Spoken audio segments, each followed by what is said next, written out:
Hi everyone, welcome back to my channel. Today we're diving into how to create gloss effect on objects. This is a step-by-step guide that's perfect for beginners. Before we start, don't forget to hit the like button and subscribe if you love tutorials like this. Let's get started. Select Ellipse tool. Draw a circle.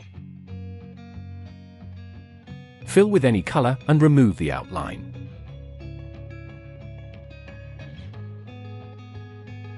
Now press plus on keyboard to duplicate. Change fill color to white. Shrink it like that.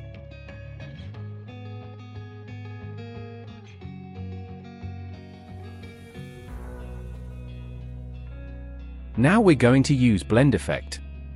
So select blend tool. Now click on this white circle and drag up to the bigger circle.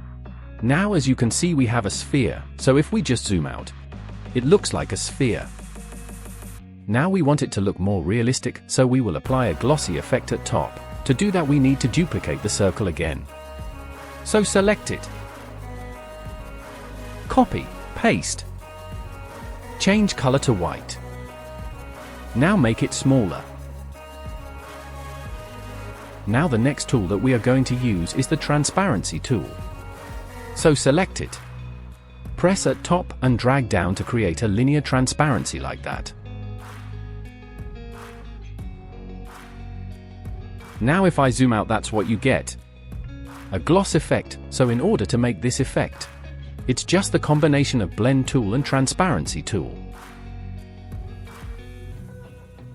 Now we can change the color to any color needed and we will get the same effect. Also we can select the smaller circle and change color so we get different looks. Thanks so much for watching. I hope this tutorial gave you some great ideas. If you enjoyed it, don't forget to like, comment and subscribe for more design tips and tricks, and check out the playlist link to this video for more tutorials. I'll see you in the next video. Happy designing!